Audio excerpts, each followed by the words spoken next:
So today we celebrate the coming of the Holy Spirit. Sot ne festojmë zbritjen e Frymës së Shenjtë, It's represented by this dove on the wall. që përfaqësohet nga ky plumb që shohim në mur.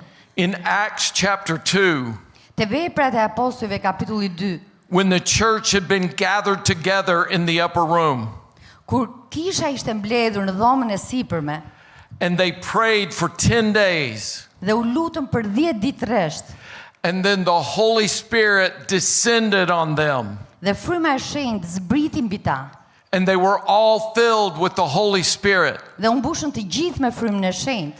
And they began to speak so that the people could understand. Dhe ata filluan të flisin në gjuhë që njerëzit e tjerë mund t'i kuptonin. And the gospel spread. Dhe ungjilli u përhap. And there were 3,000 souls baptized that day. Dhe 3.000 veta ju bashkuan kishës dhe u pagzuan në atë ditë. We are seated in this room together right now Ne jemi ulur në këtë dhomë së bashku në këtë moment, because of that day that the Holy Spirit came down upon the apostles. për shkak të asaj dite kur Fryma e Shenjtë zbriti mbi apostujt. Because that was the beginning of the spread of the gospel. Sepse ai ishte fillimi I përhapjes së ungjillit.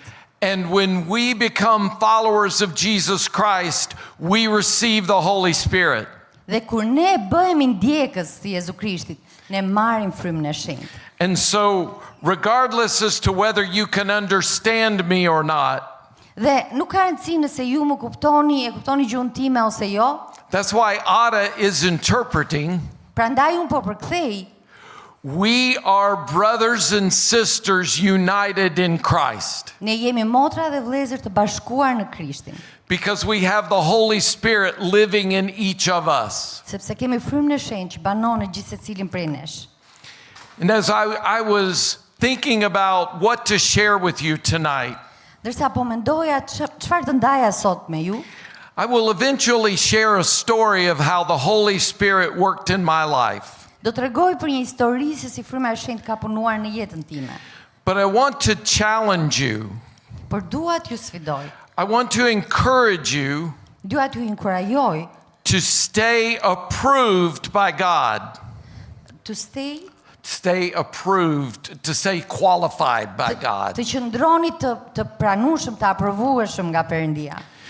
The Apostle Paul told the church in Corinth Apostulli Paul I tha kishës në Korint to run the race to win the prize, të vraposh garën për të fituar çmimin, to run the race to win, të vraposh garën me qëllim që të fitosh, to work hard to win the race. të punosh fort për ta fituar garën. And the race he's speaking of is the Christian life. Dhe gara për të cilën ai flet është jeta e krishterë. It is really difficult to live the Christian life in the world in which we live. Sepse në fakt është e vështirë të jetosh jetën e krishterë në botën në cilën ne jetojmë sot.